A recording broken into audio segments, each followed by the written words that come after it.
हम अक्सर सोचते हैं कि क्लासिक साहित्य का मतलब तो तय है, पत्थर की लकीर है ना? पर जरा सोचिए, क्या हो अगर 9वीं सदी का एक भारतीय आइडिया शेक्सपियर की एक मशहूर कविता का मतलब ही बदल दे? आज की हमारी पड़ताल इसी के बारे में है, तो चलिए शुरू करते हैं। शेक्सपियर के सोनेट 54 की ये लाइनें तो देखिए। ऊपर से देखने पर मतलब बड़ा सीधा सा लगता है कि जैसे गुलाब मुरझा भी जाए तो उसकी खुशबू रह जाती है। ठीक वैसे ही कविता किसी की खूबसूरती के सार को हमेशा के लिए बचाकर रख सकती है। बहुत खूबसूरत बातें हैं ना? लेकिन कहानी बस इतनी ही नहीं है। तो सवाल ये उठता है कि क्या हो अगर असली मतलब शब्दों में हो ही ना, बल्कि उनके पीछे छिपे इशारे में हो। और यही सवाल हमें एक बहुत ही दिलचस्प आइडिया की तरफ ले जाता है, सुझाव की शक्ति। तो चलिए इस सोनेट के छिपे हुए अर्थ को खोलने के लिए एक प्राचीन भारतीय नजरिए का इस्तेमाल करते हैं, और ये नजरिया है सुझाव का सिद्धांत। अब देखिए, अगर हम सुझाव वाले नजरिए से देखें तो शेक्सपियर सिर्फ गुलाब की बात नहीं कर रहे हैं। वो असल में ये कह रहे हैं कि हाँ, फिजिकल ब्यूटी तो एक दिन खत्म हो जाएगी फूल की तरह, पर उस खूबसूरती का जो सच है, जो उसकी अंदर की अच्छाई है, उसे कविता हमेशा हमेशा के लिए जिंदा रख सकती है। ये है वो छिपा हुआ मतलब, वो सुझाव। और जानते हैं, इस सुझाव को 9वीं सदी के एक भारतीय स्कॉलर आनंदवर्धन ने एक बहुत ही खूबसूरत नाम दिया था, ध्वनि। उन्होंने कहा कि ध्वनि ही किसी कविता की आत्मा होती है, शब्द तो बस उसका शरीर है। तो ये ध्वनि आखिर काम कैसे करती है? इसे और गहराई से समझने के लिए हमें दो और जरूरी कॉन्सेप्ट्स को जानना होगा, वाच्य और व्यंग्य। अच्छा, तो ये पूरा आइडिया दो तरह के मतलबों पर टिका है। एक है वाच्य, मतलब जो शब्द सीधे सीधे कह रहे हैं, इसे आप कविता का शरीर समझ सकते हैं। और दूसरा है व्यंग्य, वो सुझाया हुआ गहरा मतलब, और यही है कविता की आत्मा। ध्वनि थ्योरी के हिसाब से असली जादू इसी व्यंग्य में छिपा होता है।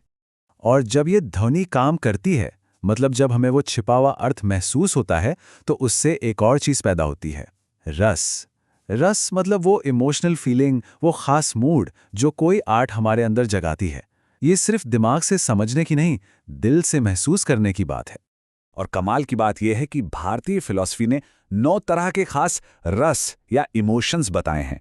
श्रृंगार यानी प्यार से लेकर हास्य, करुणा, गुस्सा, वीरता और आखिर में शांति तक। मतलब इमोशंस का एक पूरा इंद्रधनुष है जिसे आर्ट हमारे लिए खोल सकती है। अब सवाल यह है कि क्या ये सारे आइडियाज सिर्फ भारत के लिए हैं? जी नहीं, बिल्कुल नहीं। कला की भाषा तो यूनिवर्सल होती है, जो पूरब और पश्चिम सबको जोड़ती है। देखिए, वेस्ट में भी आर्ट के असर को समझने की कोशिश हुई है। जैसे एरिस्टोटल का कथारसिस का आइडिया, जो कहता है कि ट्रेजेडी देखने से हमारे डर और दुख के इमोशंस साफ हो जाते हैं। लेकिन जब हम इसे रस थ्योरी के साथ रख कर देखते हैं तो समझ आता है कि भारतीय सोच कितनी डिटेल्ड है। वो 9 अलग अलग इमोशंस की बात करती है। तो अब इस पुराने ज्ञान का आज क्या काम है? यही तो सबसे बड़ा सवाल है। और भारत में आजकल इसी पुराने ज्ञान को फिर से जिंदा करने की एक बड़ी कोशिश हो रही है।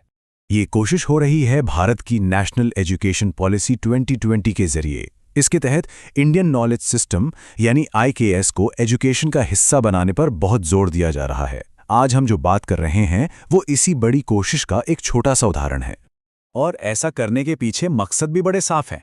पहला, एजुकेशन को कॉलोनियल सोच से बाहर निकालना। दूसरा, स्टूडेंट्स को अपनी कल्चर, अपनी विरासत से जोड़ना।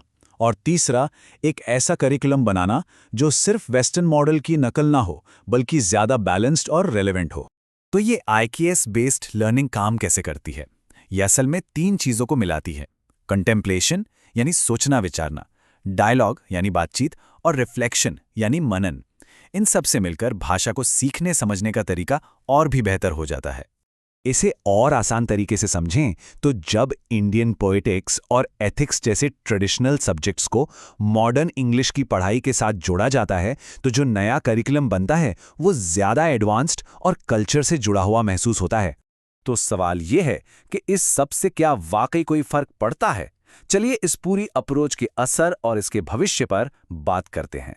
तो क्या ये तरीका काम करता है? एक स्टडी के मुताबिक जिन स्टूडेंट्स को IKS बेस्ड कंटेंट पढ़ाया गया, उनमें से 78% यानी बहुत बड़ी संख्या ने माना कि उन्हें सब्जेक्ट्स पहले से बेहतर समझ आए। ये नंबर जमीनी हकीकत के बारे में बहुत कुछ कहता है। यहाँ एक बात समझनी बहुत जरूरी है। इसका मकसद सिर्फ पुराने जमाने की तारीफों के पुल बांधना नहीं है।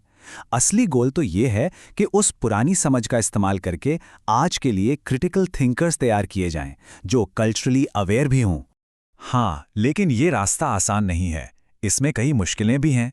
जैसे हमारा करिकुलम अभी भी काफ़ी रिजिड है, टीचर्स को सही ट्रेनिंग की ज़रूरत है, अच्छे रिसोर्स मिलना मुश्किल है और स्टूडेंट्स को टेस्ट करने के नए तरीके भी बनाने होंगे। तो आखिर में बस एक सवाल, अगर एक पुराना भारतीय सिद्धांत शेक्सपियर की कविता को इतना गहरा बना सकता है, तो जरा सोचिए, अलग अलग कल्चर के ज्ञान को एक साथ लाने से हम और कितने नए सच खोज सकते हैं। यह हमें बताता है कि सीखने और समझने की कोई सीमा नहीं होती।